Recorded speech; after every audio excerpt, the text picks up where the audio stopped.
Bonjour, c'est Sandra, bienvenue sur cette nouvelle petite vidéo. Aujourd'hui, je vais vous faire une sélection de tous les jeux que j'aime à sortir pour Halloween. Je les sors pas forcément tous, mais c'est ceux qui m'attirent. Certains, je les sors même toute l'année plutôt. Mais bon, quand j'arrive à l'approche d'Halloween, c'est vers cela que je m'oriente. Mais bon, j'avoue que comme il y en a beaucoup, je les sors pas tous. Et puis j'ai essayé de faire un tri. Parce que bon, il y a quand même beaucoup de jeux qu'on associe à la saison d'Halloween, aux sorcières, au sabbat, à Samhain. Donc j'ai essayé de faire un tri, ce que vraiment j'ai envie de sortir maintenant. Mais bon, je vais peut-être citer d'autres jeux que j'ai déjà par exemple cités lors de ma vidéo d'automne, parce que il y a des jeux comme les petits fantômes de Celia Meleville qui ont tendance à sortir tout le mois et à Halloween, mais ils sortent jusqu'à Noël ceux-là, voire même toute l'année, ça dépend. Il y a par exemple bah voilà, cette collection-là, les histoires de sorcières. J'ai les trois. Il faudrait que je fasse une vidéo peut-être pour présenter les trois d'ailleurs, comme j'ai fait pour les petits fantômes. Ceux-là, bon, c'est vrai qu'on aurait peut-être tendance à être attiré par eux en ce moment, mais dans mon cas, non, ils sortent vraiment toute l'année. Donc, bon, ben, c'est pas la peine de m'éterniser dessus. C'est pas vraiment pour moi des jeux spéciaux Halloween en fait. Même s'ils parlent de sorcières, j'ai tendance, vu qu'il y a quand même pas mal d'images au printemps, en pleine nature, à la plage, comme ça, j'ai tendance à les sortir toute l'année. Mais bon, ça vaut peut-être le coup que je fasse une vidéo pour présenter les trois. Donc, je vais essayer de pas trop m'éparpiller, mais bon, je préfère rien promettre. Et je vais commencer par tout ce qui est oracle, petit le normand, et on va voir ce que ça donne petit à petit. Donc, le premier, ça va être un que j'ai présenté tout récemment, bien qu'il ait déjà au moins un an. C'est le Mother Mort's Carnival of Soul de Matt Hughes. Voilà, aux éditions US Games, ça mass market. Ouais, ça me rend toujours ça m'embête qu'ils aient mis le code barre en haut et pas en bas. C'est la première édition, la nouvelle a une date 1893 ou 97, enfin je sais plus, c'est ce genre-là. Donc c'est vraiment un coffret que j'aime beaucoup. D'ailleurs, j'attends son petit frère qui est sorti aux États-Unis mais qui n'est pas encore arrivé chez nous, le Lady Sterling Wheat Garden Oracle, si je ne me trompe pas. Et il est dans ce même genre, un beau coffret complet avec des dorures. Il me tarde trop de le recevoir. Donc il arrive comme ça dans une belle boîte avec un livre qui va nous raconter l'histoire de Jane, qui est l'héroïne de l'histoire. Donc bon, je vais pas m'étarler, je vais pas trop le représenter, je vais mettre le lien de la vidéo en description. Il arrive avec un ticket pour accéder au Carnival. C'est vraiment une... donc on a ce ticket, on a ce livre, on a le guidebook et les cartes. Et je vais essayer de parler moins vite. Donc c'est vraiment une expérience ce jeu, vraiment c'est un petit plaisir à découvrir. Donc dans cette histoire, on va découvrir l'histoire de Jane, l'histoire des différents personnages visibles sur les cartes. Et moi, ça a tendance à me les rendre un peu plus sympathiques parce qu'il faut admettre qu'ils sont un peu terrifiants.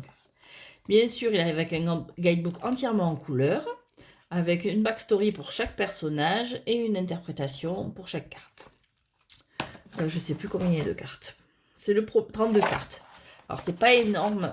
Oui, c'est pas énorme pour un oracle, mais bon, entre le livre, enfin tout le coffret, ça compense un peu. Voilà, donc les cartes sont, je saurais pas dire, sont pas vraiment, je sais pas si c'est vraiment taille oracle. Si quand même, plutôt que taille oracle, un peu plus grand que des tailles tarot. Avec un magnifique dos. Bon, le problème, bon, moi je suis pas trop fan, mais US Game arrive à être discret. Voilà, c'est écrit US Game sur les cartes. Non, on voit pas trop, c'est pas. Ça va, ça peut être. Mais bon, je sais que moi, quand c'est écrit gros, ça me gêne. Là, ça va, je fais pas attention. Les tranches sont vertes, un beau vert. On est vraiment dans le vert poison, quoi. C'est un peu cette ambiance-là.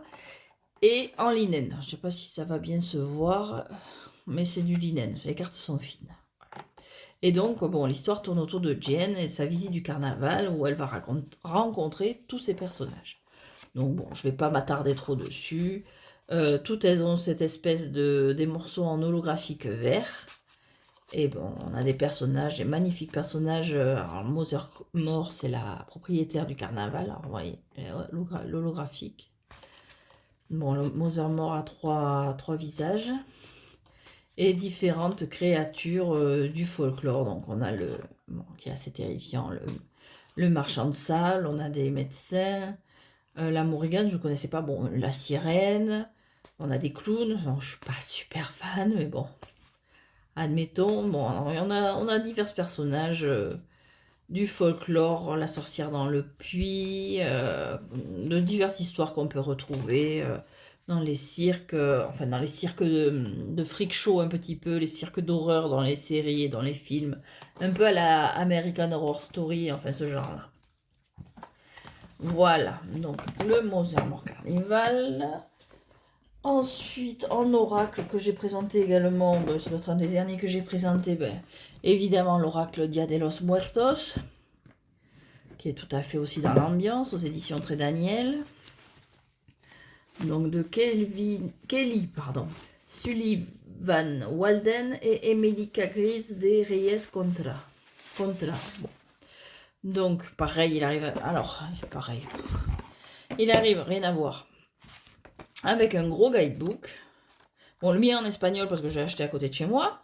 Mais bon, un gros guidebook avec les significations de chaque carte. L'histoire aussi, parce que bon, c'est des représentations liées à la culture mexicaine, au Dia de los Muertos. Donc il y a toute une explication, c'est super intéressant pour qui ça intéresse évidemment, et ou qui est fan de Coco, parce que même Coco est mentionné d'ailleurs dans le livre. Moi, c'est à travers de ce biais que je me suis plus ou moins intéressée à cette culture, je vais pas mentir. J'ai vraiment beaucoup aimé le film Coco et il m'a beaucoup touchée. Et puis j'étais ravie de retrouver un peu cette ambiance dans ce jeu. Donc les cartes sont taille oracle, plus grandes que les précédentes, sont très grandes. Et avec un dos comme ceci, avec une calaveras orange. Les tranches sont argentées, donc je ne sais pas si je l'ai dit, aux éditions Très Daniel, je me répète peut-être. Et voilà les cartes. Donc avec un bord coloré, différent, comme si on était au milieu des guirlandes. Et puis toutes les représentations de différents personnages, de différentes traditions de la culture mexicaine à l'époque des Dia de los Muertos. On retrouve les fleurs là sur toutes les cartes. Donc voilà. Bon, pour ceux qui avaient vu Coco, qui est familier avec cette culture, c'est vraiment un très beau jeu. Voilà. On retrouve, bon, il faut aimer l'art, effectivement. Bon, je regrette un peu d'une certaine forme, je suis contente de l'avoir pris comme ça, parce que c'est toujours un plaisir de faire du shopping et de pouvoir s'acheter des jeux en direct. Mais j'avoue que je regrette de ne pas avoir le guidebook en français, parce qu'on apprend beaucoup. Et je l'ai dit dans la vidéo de présentation, j'enregistre pas aussi bien en espagnol ou en anglais que dans ma langue maternelle, évidemment. Donc, j'ai pas la mémoire, les fusées. Mais il me semble que la version française, c'est aussi écrit en espagnol. Les 4 éléments. Bon, Frida Kahlo est toujours présente dans ce genre de jeu. La Vierge aussi. La Llorona comme dans la chanson. Bon, il y a des mots un peu assez compliqués à prononcer. On vaut mieux les prononcer dans sa tête, je pense. Voilà, comme ce genre-là. Le serpent, je crois que c'est le serpent à plumes. J'essaierai même pas de prononcer son nom. Voilà, ce genre de jeu. Et c'est vrai qu'à l'approche d'Halloween, et évidemment du 1er novembre et du 2 novembre, c'est l'idéal. Donc Coco, on le regarde tous les ans à cette époque. C'est un peu comme l'étrange Noël de Monsieur Jack, c'est la tradition. Et d'ailleurs, mon fils a demandé à revoir Coco. Il a envie de le voir le soir d'Halloween. Voilà. Pour la petite histoire. Ensuite, hop. Alors là, on est passé. Je crois que dans mes Mass Market, Oracle Mass Market, on est bon. Ah, alors, autre que j'ai présenté tout récemment. J'aurais mieux fait peut-être de les sortir avant, mais bon. C'est l'Oracle de Salem des éditions DCK, donc en indépendant. Donc un petit jeu tout sympathique où on suit le chat Salem et sa sorcière Sally. Donc il y a un petit livret avec les descriptions. C'est Salem qui parle, donc le chat, qui nous explique toutes les cartes. C'est très sympathique, amusant, c'est ludique, enfantin aussi. Le jeu arrive comme ceci avec un très beau dos réversible pour ceux qui l'utilisent, ce qui n'est absolument pas mon cas. Les cartes sont extrêmement brillantes. Bonjour ma fenêtre. Les dorures sur les côtés. Et il y a combien de cartes? Ça ira plus vite que si je fais ça. Ah mais non, elles sont mélangées. Est-ce que c'est écrit 56. C'est un bel oracle. Niveau format de carte, je dirais que c'est plus ou moins du tarot. Oui, voilà, ouais. On est sur une carte, une taille tarot. Ouais, exactement, du 12 par 7. Et donc le jeu est entièrement brillant, de très bonne qualité, et avec des images vraiment, des dessins très colorés, et parfaitement dans l'ambiance d'Halloween, des sorcières. On a quelques sabbats. On peut y retrouver aussi un peu la vibe du Béline, des références au Béline, ce serait mieux si je parle français. Donc bon, moi j'aime beaucoup ce petit oracle, même si j'ai tendance à m'éloigner des oracles récemment, de me concentrer sur les tarots. J'aime beaucoup celui-ci. Je l'ai acheté dès qu'il est sorti. Bon, d'autant plus que bon, vu que les éditions de CK vont bientôt fermer, ils sont sur, mais ils vendent et puis après c'est fini quoi. Ils vendent ce qu'ils ont et après c'est fini. Je me suis dit, oh, je me le prends plutôt que de regretter plus tard de pas avoir saisi ma chance, quoi. Et je suis super contente parce que j'aime déjà beaucoup leur Béline, qui m'a fait approcher le Béline parce que je suis complètement hermétique au Béline traditionnel. J'avoue que les illustrations, j'y arrive pas. J'adore ce genre de maison. Et c'est vrai que vu que c'est les mêmes créateurs, c'est la même illustratrice, le même auteur, on retrouve parfaitement la même ambiance dans ce jeu. Voilà. Ah, mais elles glissent. Ah, elles glissent. Elles sont lisses, elles brillent et elles glissent. Et un petit chat noir. Donc, petit coup de cœur pour tout ce qui a des représentations de petits chats noirs. Voilà, donc c'était l'oracle de Salem qui est parfait également pour la saison à l'approche d'Halloween. Bien que, bon, quand on aime la fibre, ou qu'on a la fibre sorcière, il peut servir toute l'année. Voilà. Ensuite, bon, évidemment, bon, j'en ai déjà parlé, je ne les ai pas sortis d'ailleurs, c'est je les ai montrés pour ma vidéo d'Halloween, d'automne, mais la collection des petits fantômes, bon, ben, pour la saison, elle est parfaite, hein. C'est le plaisir de les sortir, mais bon, l'idéal, c'est quand même à cette saison, elles sont vraiment... on s'y retrouve avec les petits fantômes, les chapeaux de sorcière, des citrouilles. Je vais pas... Bon, le petit dernier, toujours un plaisir. Les jeux de Célia, bon, moi j'adore. Mais c'est vrai qu'ils peuvent servir toute l'année. Je les ressors juste pour le plaisir. Parce qu'il faut quand même qu'ils soient cités dans une vidéo liée à Halloween. C'est des fantômes, c'est des sorcières. Mais bon, j'avoue, ceux-là, je les aime tellement que je les sors toute l'année. On va pas bouter son plaisir.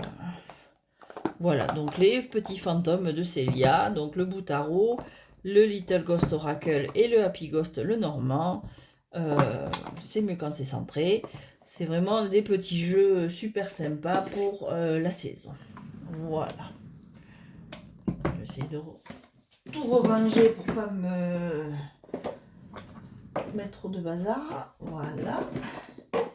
Ensuite, les petits Lenormand. Bon, mais il y a celui-ci également que j'ai acquis il n'y a pas longtemps. Donc, bon, ça, c'est les cartes supplémentaires. C'est le Willow Ghostly Lenormand d'Irène. Je vais encore écorcher son nom, je suis désolée. Cap Jean, à qui on doit donc le Sweet Blossom Lenormand en mass market. Celui-ci, c'est pas un mass market. Je l'ai eu sur le site, je Je me souviens jamais dans quel ordre ça vient. Make Playing Cards. Voilà, un site chinois qui fait des jeux de cartes à la demande. Voilà. Donc là, on est vraiment dans l'ambiance, c'est vraiment le jeu d'Halloween. Hein. On est à fond dedans. Pour la saison, un petit Lenormand de saison. Voilà. C'est vraiment, on est à fond dedans. Des citrouilles, des sorcières, des cavaliers sans tête, des petits fantômes, des fleurs mortes, des squelettes. Vraiment, ambiance Halloween à fond. À la rigueur, je regrette que le mois d'octobre n'ait pas plus de jours parce que j'ai trop de jeux d'Halloween et pas assez de temps pour tous les utiliser. Voilà. Et le dos est comme ceci. La qualité, bon, c'est la qualité My Playing Card et on n'est pas trop mal là-dessus. Bon, la boîte, elle arrive blanche. C'est moi qui ai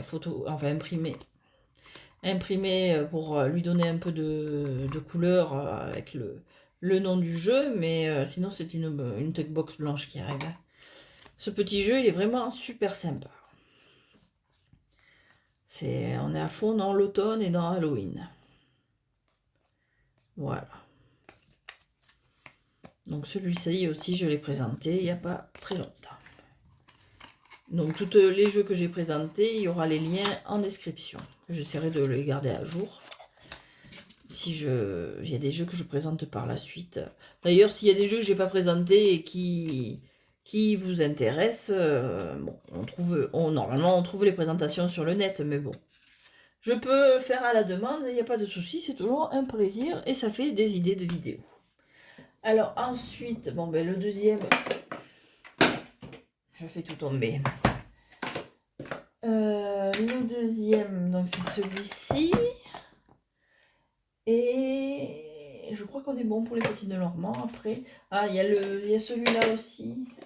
Bon, on verra après. J'ai déjà aussi, lui aussi, je l'ai montré pour les vidéos d'automne. Pour la vidéo d'automne. Alors, le Skull and Bones Oracle, petit Lenormand. Des éditions de CK à nouveau. Qui arrive dans une boîte cloche qui est super difficile à ouvrir au début, mais qui s'assouplit avec le temps. Donc, entièrement en noir et blanc. Un peu plus creepy. Il n'y a qu'à voir l'ours. Avec une description de chaque carte et des associations avec toutes les autres cartes. Voilà. Donc, un petit jeu sympa, même pour débutants. Il arrive avec des jeux de... bon, il est plutôt mat, je dirais. Avec un dos réversible. Bon, pour le petit Normand, c'est pas forcément nécessaire. Des tranches noires brillantes. Et voilà le jeu. Donc, j'aime le bruit qu'on aime là, enfin moi en tout cas. Et le jeu, bon, lui, le jeu, il est sombre. Hein. Il a un petit côté Tim Burton, avec la mort un peu dédramatisée, humoristique, les squelettes qui s'amusent. Mais bon, il y a des cartes qui sont un peu creepy quand même. Hein. Voilà. On dirait la marque des mange-morts dans Harry Potter. Et, ah oui, c'est vrai que il y a des cartes, bon, moi qui suis plutôt débutante, pas très à l'aise avec le Normand, il y a des cartes, vu qu'il n'y a pas les noms, c'est un peu difficile sans le guidebook. Bon, là, c'est le bouquet. Bon, ça saute pas aux yeux, mais c'est bon, on reste sur l'idée de présent. Mais là, bon, voilà, je pensais surtout à celle-là, j'avais déjà dit dans la présentation, c'est les nuages, en fait. Et bon, moi, ça saute pas aux yeux, en fait, les numéros, je les connais pas par cœur, et bon, ça me parle pas. Pour la carte des nuages, à la rigueur, j'aurais pu penser à la croix ou au cercueil, mais les nuages, c'est pas le premier truc qui me vient à l'esprit. Mais sinon, le jeu est super sympa. Bon, il est sombre. Ce rat, j'arrive pas à m'y faire tellement il a mangé chaud. C'est un super jeu. Bon, là, on est sur le soleil. Maintenant, je commence à avoir enregistré un petit peu ces subtilités, mais pour la première fois, c'était assez chaud de m'y retrouver sur certaines cartes. Voilà. Donc, un super jeu, bien dark, pour la saison. Pareil, bon, il peut servir toute l'année, hein, tous les jeux, de toute façon, hein, selon les envies et les ressentis du moment, quoi. Mais Celui-là, c'est vrai que pour Halloween, la saison sombre, il est parfait. Hop. Et donc celui que bon j'ai déjà montré, mais bon il faut fait pour tout le mois d'octobre je pense, c'est le Gloomy le Normand de Claire Duval et Eva Pierrot, c'est un petit jeu adorable, donc on trouve sur la boutique de Célia Méléville. Donc un petit jeu taille poker. Oui, le Skull et Mon Oracle, il est taille tarot en fait. Il est vraiment, pour comparaison, on est vraiment, peut-être comme ça, sur de la taille plus ou moins tarot. Hein. Mais bon, c'était précisé dans la vidéo que j'ai faite il y a quelques jours. Donc, le Gloomy, le Normand, l'ambiance de ce jeu. Alors pareil, on a une petite ambiance Tim Burton, mais Tim Burton, pas le Tim Burton creepy à la Frankie Winnie, plutôt le Tim Burton des noces funèbres, en fait, un peu romantique. On le voit un peu dans les personnages. J'aime beaucoup ce jeu. C'est une promenade, puis il y a toute une histoire derrière. Bon, une petite histoire, parce que le guidebook est pas épais, mais ça met dans l'ambiance, vous voyez, parce qu'il est épais, mais il y a un côté en français et un côté anglais, en fait. Voilà. Là, tu as le côté anglais, là, tu as le côté français. Et donc, voilà, avec toutes les descriptions, une petite citation pour vous mettre dans l'ambiance, la signification, et puis une touche shadow work. Bon, Claire Duval, elle est très, très intéressée par tout ce qui touche au shadow work, et on le retrouve évidemment dans son jeu. Et donc, c'est les mêmes qui ont fait également un jeu que j'ai montré dans le... Je vais y arriver. Dans le... Comment ? Dans la vidéo d'automne, c'est les mêmes qui ont fait le Luna et Lumen, pardon, au Mass Market. Donc, et Claire Duval et Eva Pierrot, qui est également très bien pour le shadow work. Bon, j'en fais pas beaucoup, mais il est plus ou moins fait pour, hein. Et pour la saison obscure, il est aussi très, très intéressant. Bon, moi, ce qui m'avait plu, c'est sa relation au conte. Voilà, c'est sa petite touche Disney sur certaines cartes. Mais bon, on reste vraiment dans la même ambiance que le Gloomy, le Normand, en fait. C'est deux très beaux jeux, et je pense que si ces deux-là se remettent à en faire un autre, je sauterai également dessus. Qu'est-ce qui s'est passé avec mes rubans, là? Hop, voilà. Bon, c'est pas la peine que je m'étale sur ça, parce que celui-là, il me sert pour tout l'automne et une bonne partie de l'hiver. Et puis celui-ci, bon, quand j'ai besoin d'un petit Lenormand, pareil, il a tendance à être sorti toute la saison froide, en fait. Voilà. Mais bon, j'en avais déjà parlé. Voilà, je recoupe avec la vidéo d'automne, parce qu'il y a des jeux que j'ai du mal à me dire que je les sors pas pour Halloween, ce qui n'est absolument pas vrai. De toute façon, je n'ai pas de règles vraiment établies, c'est en fonction de l'envie du moment. Je crois que j'ai fait le tour pour ce qui était oracle et petit Lenormand. On va passer au tarot. Alors pour vous donner une idée, en fait, c'est pour ça qu'il y a des bruits autour de moi, c'est que j'ai tous mes jeux autour du bureau, de la table. Sur la droite, là, voilà. Vous avez une tour qui tourne avec tous mes tarots et mes jeux indépendants. Et sur la gauche, par là, il y a un petit chariot type chariot de cuisine en fer, chariot de salle de bain, où il y a tous mes oracles. Donc comme ça, j'ai tout sous la main, et puis ça m'évite d'en mettre derrière et de pas m'y retrouver. Donc, en tarot, bah évidemment, bon, c'est écrit dessus, on va le sortir. Le dernier, All Hallows Eve Tarot de Tarot Collectible en Star Edition. Voilà, celui-là, pour Halloween, on peut pas faire mieux. Attendez, ah oui, ça c'est les cartes supplémentaires qui arrivent. Ils sont très généreux en cartes, toujours avec un joli tas de cartes supplémentaires. Enfin, toujours, non. Le le Winter White Tarot n'a pas autant. Mais celui-là, il a 2, 3, 4, 5, 6, 7, 8, 9 cartes supplémentaires à piocher ou à ajouter au jeu selon vos envies ou intervenir. Déjà, il y a 3 fous. Donc, c'est de là plus celui que j'ai choisi. C'est vraiment un jeu très généreux. Donc, avec un dos dont on a l'habitude.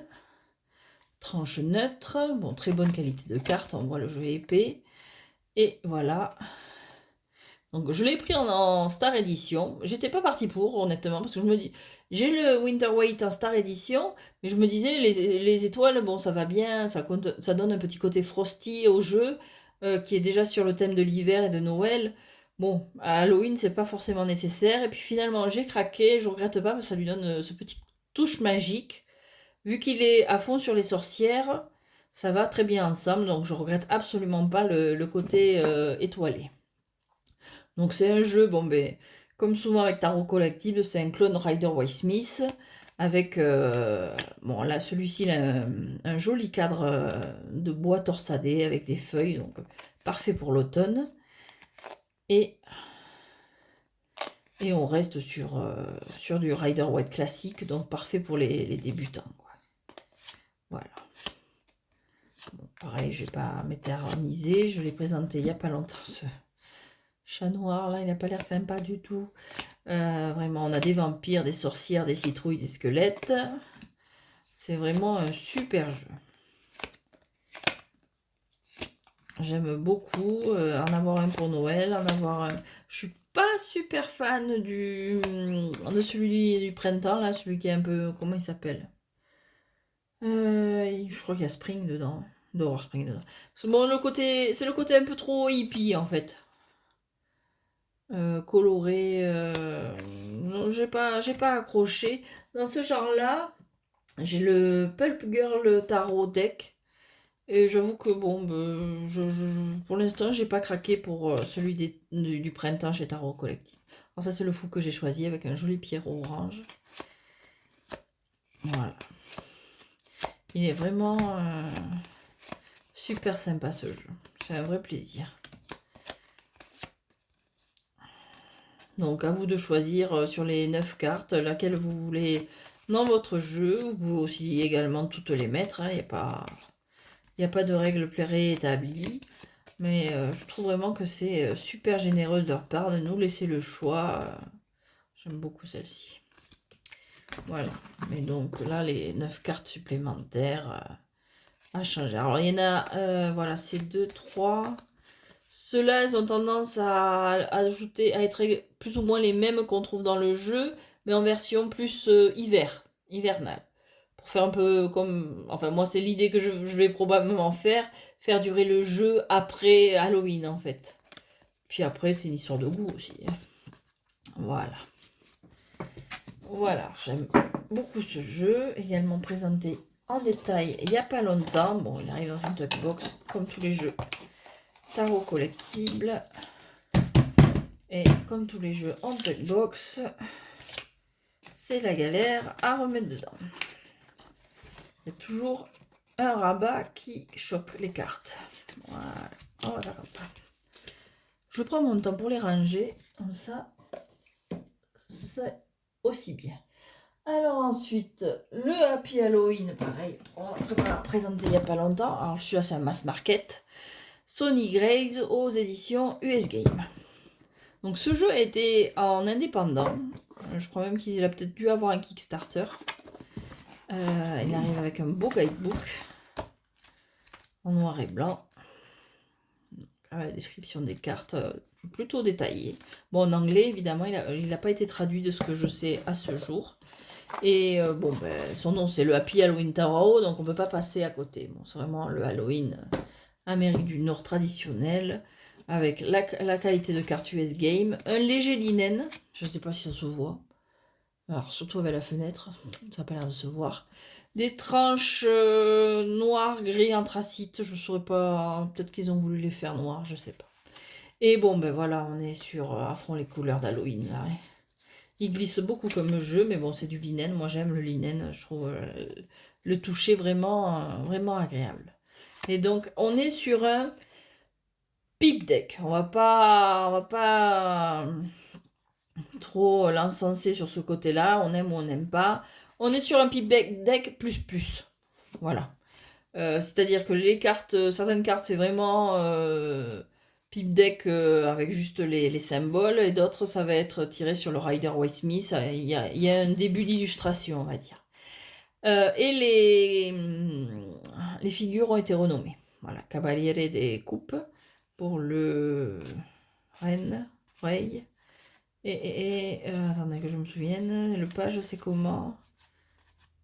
Rey. Reine, bon, mais évidemment, j'ai pas trouvé de page. Un petit page. Pagé. Alors, Paré des coupes, Cavaliere pour le cavalier, Reine et Rey. Mais la créatrice est chilienne. Donc, elle le dit elle-même, hein, pour se faire son jeu, elle s'est inspirée de ses souvenirs d'enfance. Donc, on voit des Halloween joyeux, vraiment, bah, comme le nom du jeu est, coloré et festif. Donc, voilà. Bon, pas très festif ce cœur, mais bon. Globalement, ça reste coloré et festif.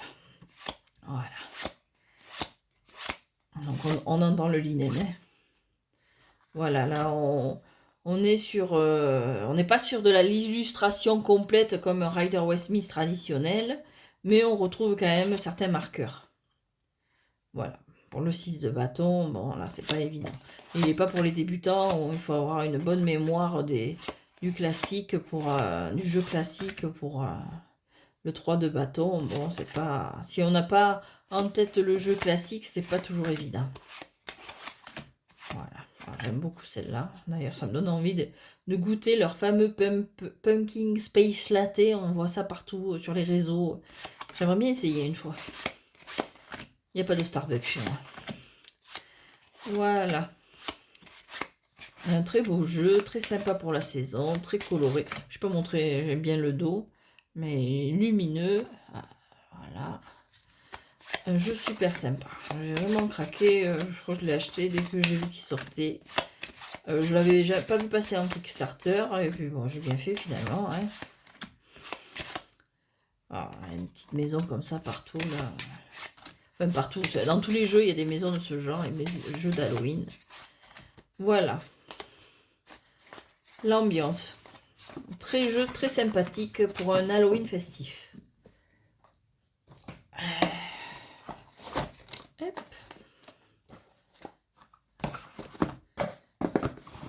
Ensuite, bon, on continue avec les jeux que j'ai présentés récemment, mais de toute façon, c'est des jeux que j'ai pas acquis il y a très longtemps. Oh, je viens de réaliser que les jeux suivants, je les ai pas sortis, ça va être un peu galère. Bon, c'est pas grave.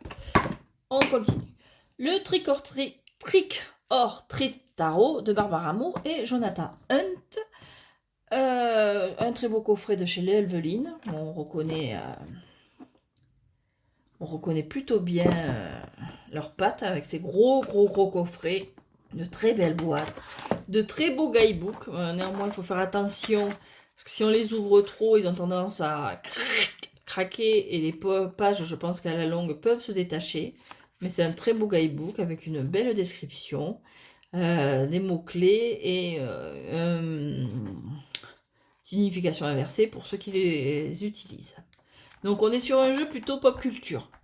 Halloween pop culture. Comme j'ai dit en description, bon, la boîte est super jolie. C'est plutôt le jeu où...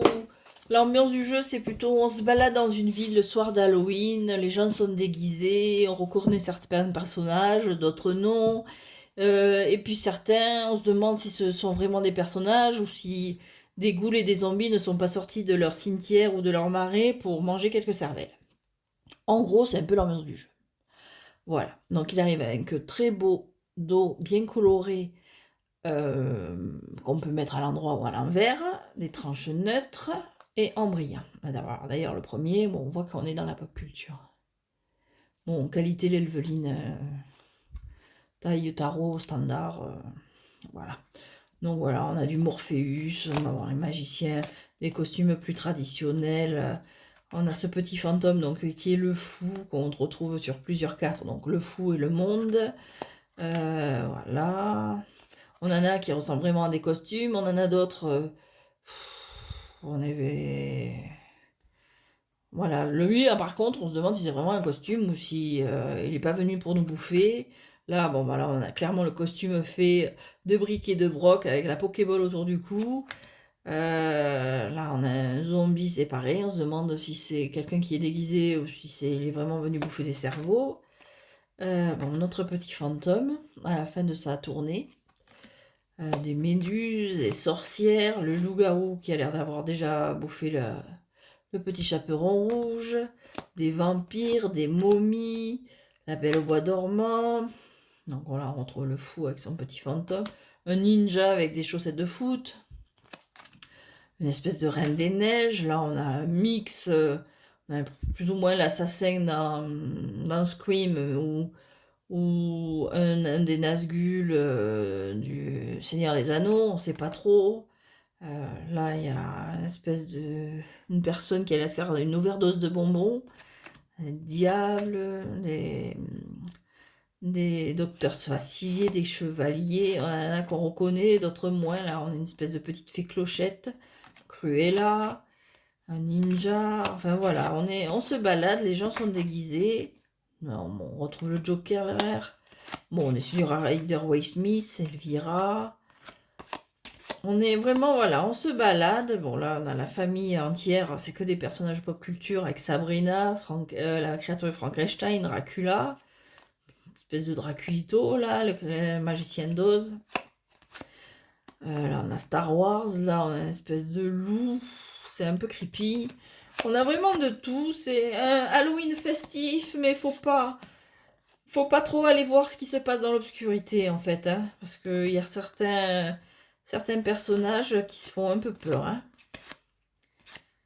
Mais bon, j'aime bien le côté déguisement, parce que c'est des déguisements, mais à peu près, comme le sont les déguisements, à part dans les grands concours de cosplay, tu peux difficilement avoir le déguisement parfait, exactement. Là, on se demande si c'est un déguisement, honnêtement.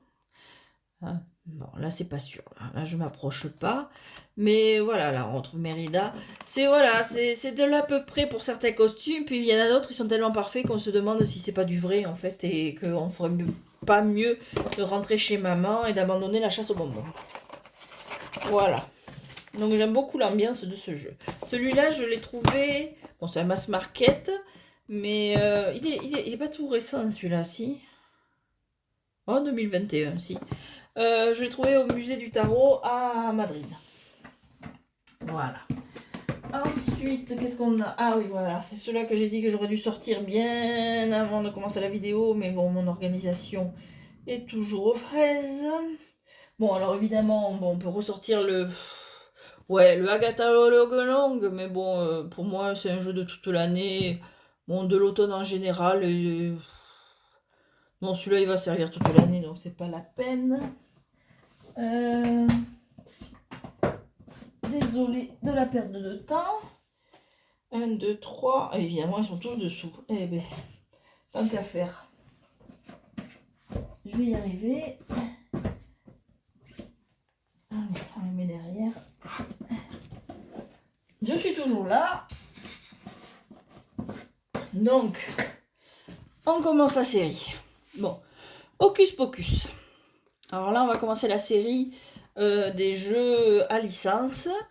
On va faire une petite série. Le Hocus Pocus, il n'était pas trop prévu celui-là. Bon, j'ai tous les autres de la collection Disney.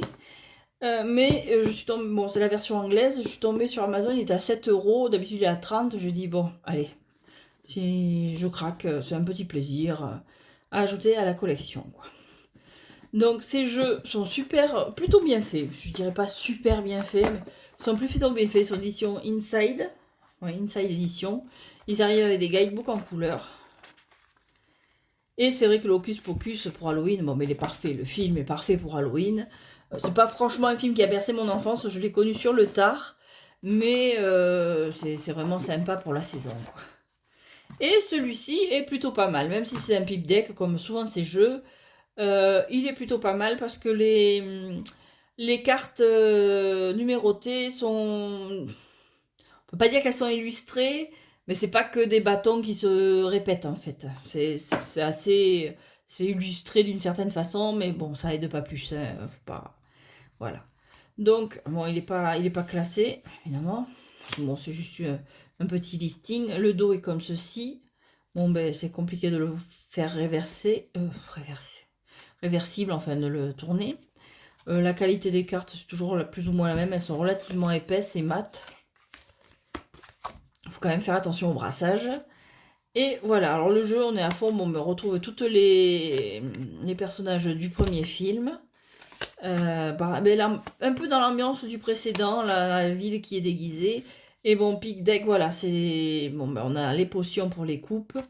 C'est illustré, on va dire. C'est pas tout le temps les mêmes potions, les mêmes coupes et tout ça. Mais bon, ça reste... c'est pas de l'illustrer comme... avec des scénettes comme un Rider Waite Smith classique, quoi. Voilà.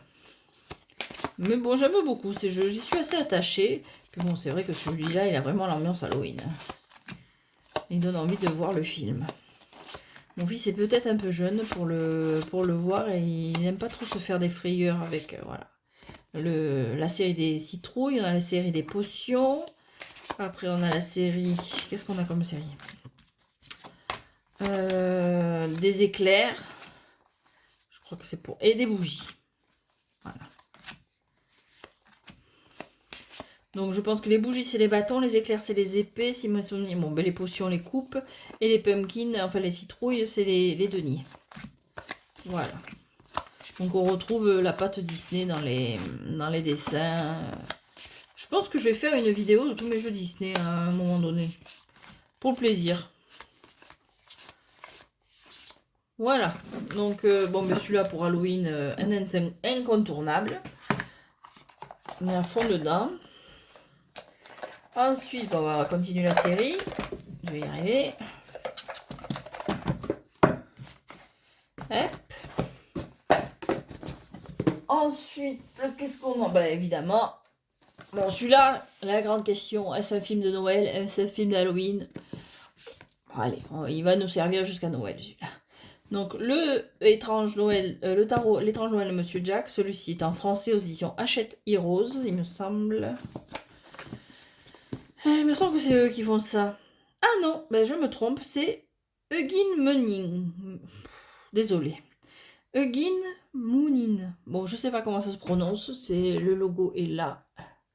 Voilà, et encore une fois, ça ira mieux dans votre tête que dans ma voix. Voilà. Et donc, il arrive avec un MacBook coloré comme le précédent. De toute façon, je crois qu'il est chez Inside Edition dans sa version anglaise, donc il est fait pareil. Et bon, ben là, il est fait exactement comme le Hocus Pocus, avec des arcades majeures et des suites renommées, mais plutôt pipées, quoi. Donc là, on a la série des aiguilles, la série des potions, la série des cadeaux. Bon, ben, le fou, évidemment, c'est Jack. Le chariot, les potions, qu'est-ce qu'on a dans le cadeau? Ah, et les bougies, alors on est vraiment dans la même ambiance. Mais je trouve que c'est plutôt, pour tout ce qui est figures et arcade majeure, c'est plutôt bien trouvé. Bon là, bah, ben, je dirais aussi c'est du pipé plus, parce que bon, ben, il y a quand même des illustrations, mais bon, c'est pas non plus... les illustrations sont belles, mais pas forcément très parlantes. Oh, ces amoureux, ils sont trop beaux. Voilà.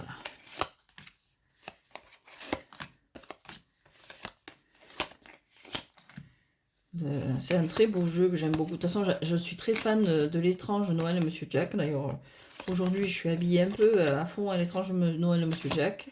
J'ai même mon petit bracelet avec mon petit charme, petit zéro là. Et je dois voir, voilà.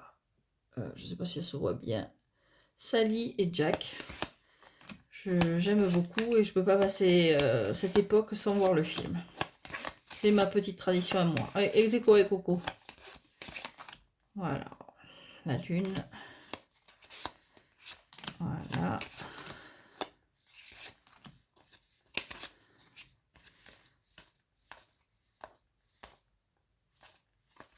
Et voilà, bon, il est connu celui-ci. Ensuite, on continue.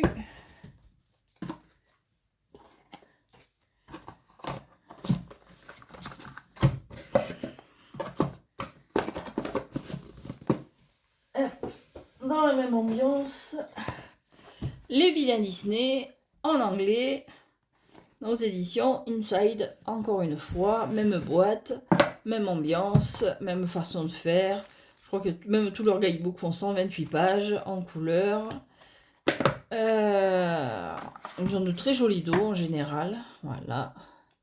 Bon, même qualité, tout pareil en fait. Et on est reparti avec un jeu pipé plus, voilà. Donc, et là, on est entièrement sur les vilains Disney. Non, je pouvais pas passer à côté de celui-là. Donc, c'est la version anglaise. Je l'avais acheté bien avant de savoir qu'il allait être traduit. Donc, des vilains Disney. Non, voilà. 3 de deniers, les épées. Là, on est plutôt sur des noms. On est sur des noms, le magicien, des noms qui reviennent au traditionnel. Voilà, le fou. On retrouve tous ces personnages qu'on adore détester. Des personnages relativement modernes aussi, parce qu'on retrouve le... Je sais plus comment elle s'appelle. Le mouton de Zootopia. Voilà, bon. Le roi lion à la part belle. Ursula aussi, on la retrouve souvent. La reine... Bon, là, on a le crabe de Moana.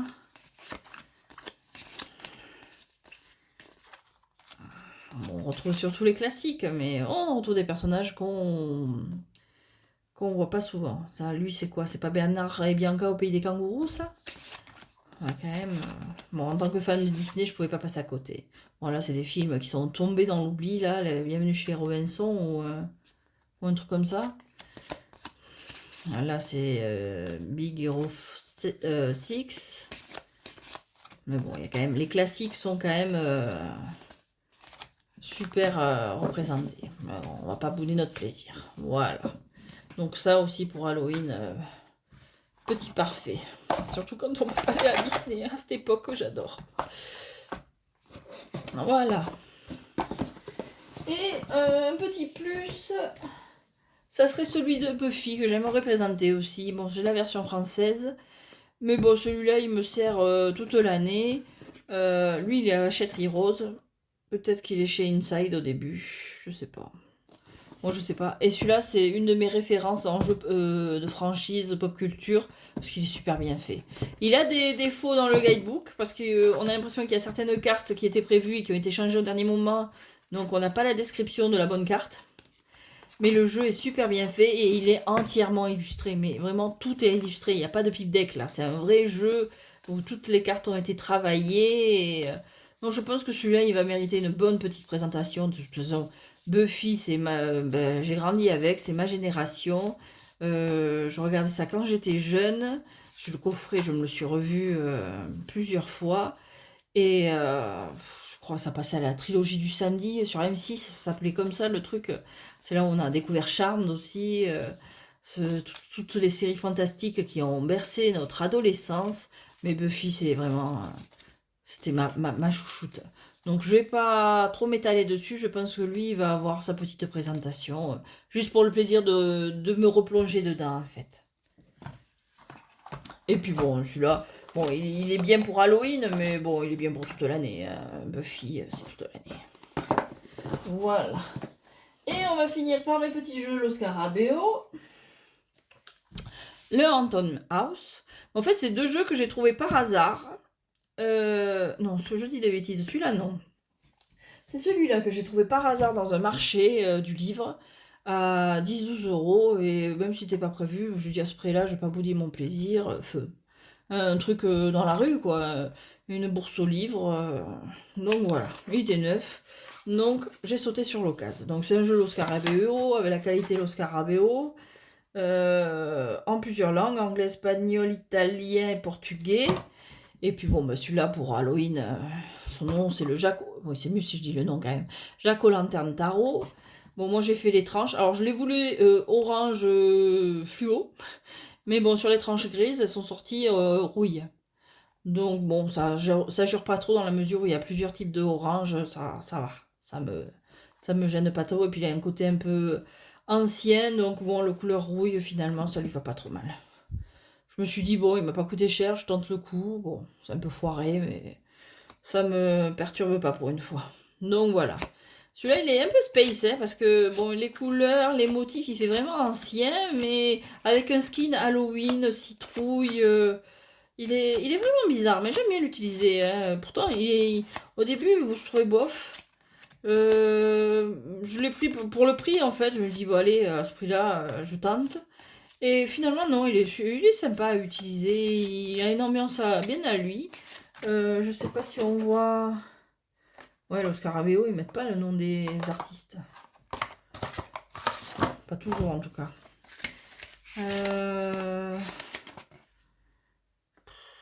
Ouais, non. Oui, c'est toujours un petit fascicule.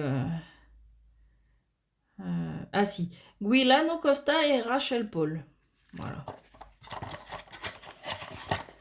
Donc, non, il est sympa celui-là, j'aime bien. À ajouter dans ma petite collection de tarot d'Halloween. Il est vraiment sympa. Avec un petit côté, voilà, ancien. Bon, il y a des trucs un peu creepy, mais voilà. Il est un peu, voilà.